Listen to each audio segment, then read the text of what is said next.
Most people think the decision to retire is just about the numbers. But after over 20 years of helping people successfully retire, I've learned that it is much more personal than that. If you can answer yes to these 4 questions, you might have everything aligned for you to retire right now. First one we'll look at is probably what you've already spent time thinking about. But really, 3 and 4 you might not have even considered. I'm Robert Gilliland, a chartered retirement planning counselor and founder of Concenture Wealth Management, which helps people retire like you with clarity and comfort. So question number 1 is, do I have enough? And there are really 3 big components that you've got to go through to consider. And my guess is most people have done this. 1 is investments. Do you have enough to sustain your lifestyle? 2, have you looked at what all of your sources of income and the most efficient way to take that income? Take Social Security as an example. A lot of people get their advice for collecting Social Security from their neighbor or from not someone who's an expert in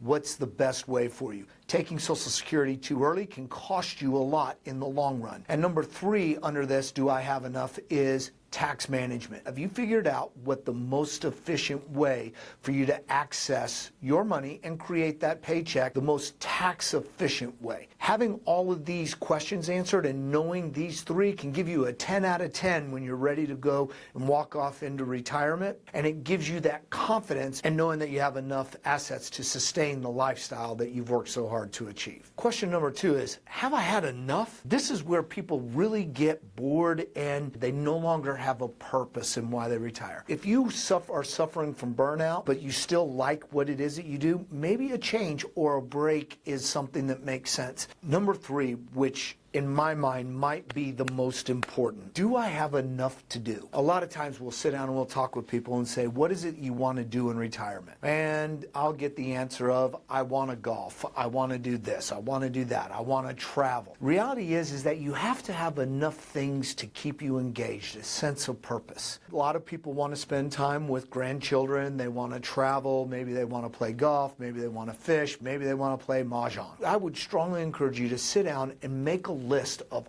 all of the things that you would like to do. That's what keeps you young, and that adds to your enjoyment in retirement. Number 4 is a lot more important than a lot of people give credence to, and that is my partner ready for me to retire? I'll never forget the story, sitting down across from a client, and the client said, I'm going to retire, and I'm going to retire at the end of this year. The spouse wasn't necessarily on board, and right there the spouse said, you will never call and ask me what's for lunch, and you will never call and ask me when I'm going to be home. They were used to having their process, their way of moving throughout the day, and they didn't want that to be interrupted. Making sure that both partners understand and agree, because all of a sudden having someone else around all the time may not actually be ideal.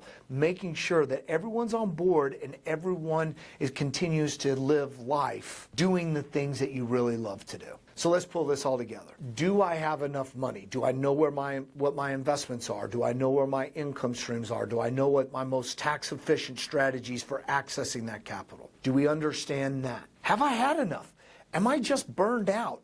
Or do I still have a purpose in my work? Do I like doing what I'm doing? If you like doing what you're doing, maybe you shouldn't retire. Next is, do I have enough to do? Have I made that list of what's going to fill my day? When every day is a Saturday, after about 3 to 6 months, people start to become bored. If you're one of those people, make sure your list is really robust. And finally, and there's a lot of people that argue most important, that you need to make sure that your spouse is on board, that you all have a plan to continue to maintain a fantastic life. Look, let's face it, you've worked a long time to get to this point.